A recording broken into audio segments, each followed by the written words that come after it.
네, IMF라는 존재는 우리에게는 트라우마의 대상이죠. 그런데 경제 성장률 전망에 관한 한 우리는 IMF에 또 한 번 트라우마를 가져야 할지도 모르겠습니다. 오늘 팩트체크는 성장률 전망치, 그중에서도 세계에서 가장 공신력 있다고 이야기하는 IMF 자료가 얼마나 정확한지를 확인해봤습니다. 이게 정부와 기업, 개인 투자자에게 이르기까지 여러 판단의 근거가 되기 때문인데요. 결과가 좀 놀랍습니다. 하나씩 짚어보죠. 오대영 기자, 우선 IMF는 내년 우리나라 경제 3% 성장할 거다라고 전망을 했죠. 맞습니다. 3% 얘기했고요. 그에 맞춰서 우리 기획재정부가 보도자료 이렇게 냈는데요. 네. 이런 내용 담겨 있습니다. 기업 투자 및 민간 소비 제약, 은행권 불안, 노동인구 감소. 그러니까 각국의 상황이 이렇다라고 정리해 준 건데 이런 성장률 전망치가 정부 입장에서 보면은 정책에 또 기업에서는 경영에 일반 투자자와 가정에서는 재테크의 근거로 일부 활용되기도 합니다. 그래서 수치 3% 이게 맞느냐 이걸 한번 따져봐야 되는 겁니다. 네, 그러니까 그 3%가 얼마나 정확한 예측이 될 건지를 지금부터 이야기해 볼 텐데 사실 우리 정부도 올해 3%를 자신했다가 지금은 2.8%로 낮춰 잡지 않았습니까? 그렇습니다. 일단 IMF가 어떤 방식으로 이걸 산출하느냐 네. 그걸 좀 따져봐야 되는데요. 이렇습니다.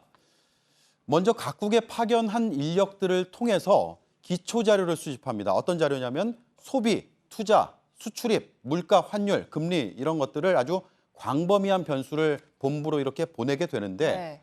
IMF 본부에서는 이걸 기초로 해서 세계 경제 추이와 또 각국의 특성을 예측 모형에 대입해서 수치화를 합니다. 그렇게 해서 저런 전망치가 나오는 건데 IMF에는 소속된 경제학자만 1,000명이 넘는다고 합니다. 그만큼 공신력은 인정을 받는 것이지만 공신력과 예측 능력이 꼭 비례한다고는 볼 수 없다. 이게 오늘 취재 결과인데요. 네.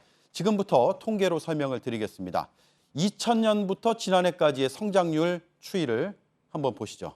네, 이게 지금 실제 성장률 추이인데 부침이 뭐 좀 있긴 하지만 2000년에는 8.9%였군요. 그렇습니다.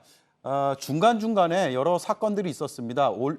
월드컵 특수도 있었고 네. 그리고 글로벌 금융위기도 있었는데 제가 그거 다 빼고 수치만 말씀드리면은 2000년대 중반까지는 4에서 5%가량의 성장을 했습니다. 하지만 2009년에는 0.7%까지 추락을 했죠. 이후에 반등을 했다가 현 정부 들어서는 지금 2에서 3% 정도대의 수준에 머물러 있습니다. 그런데 이 그래프를 보여드리는 이유는 뭐냐면 한번 비교해 보자는 거죠. IMF의 전망치가 과연 그동안 맞았느냐?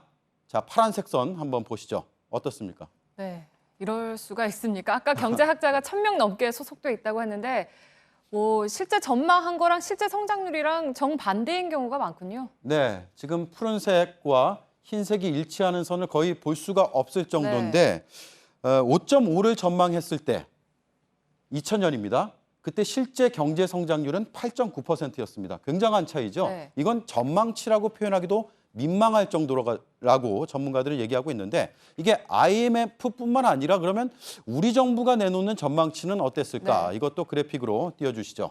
자, 이건 노란색입니다. 노란색과 흰색 어떻습니까? 굉장한 차이를 보이고 있습니다. 네.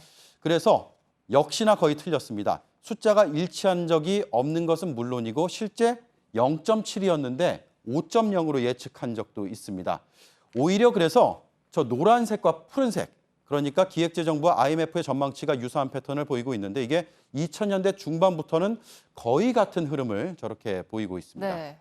유사한 패턴이기도 하고 2000년대 후반부터는 거의 같은 모습을 보이고 있으면 우리 정부가 IMF 그 발표를 참고를 해서 그대로 발표를 하는 겁니까? 그렇다고 볼 수만은 없는데요. 일단은 시기가 중요합니다. IMF는 지금 같은 9월 말에서 10월 초쯤에 전망치를 발표하고요. 정부는 11월에서 12월에 발표를 하는데 2개월 정도 시차가 있습니다. 그래서 인과관계가 있느냐 이걸 다 떠나서 네. 시기가 비슷하다 보니까 유사한 통계 지표로 분석했을 가능성이 있는 겁니다. 물론 이 이후에 IMF나 우리 정부는 주기적으로 또 성장치를 낮추는 수정 작업을 하지만 저희가 최초 전망치를 말씀드리는 거고요.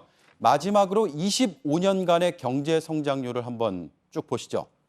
2000년대 중반까지 선진국을 압도할 만큼의 성장이 있었습니다. 중간에 IMF 외환위기 때는 한번 꺼졌죠. 하지만 2000년대 후반 이후에 이 성장세가 꺾였습니다. 저 한국이 붉은색이고요. 나머지 네. 이제 선진국과 세계 평균이 흰색과 푸른색인데 그만큼 지금 침체가 돼 있다는 뜻이고 선진국과 유사한 패턴이기 때문에 이게 선진국화된다고 볼 수도 있지만 반대로 성장 동력이 많이 사라진 것은 아니냐 이런 우려를 낳게 하는 그래프입니다. 그래서 성장률 전망치가 몇 %포인트 올랐다 여기에 시야를 가둬서는 안 된다는 게 전문가들의 조언이었습니다. 네, 팩트체크 오대영 기자였습니다.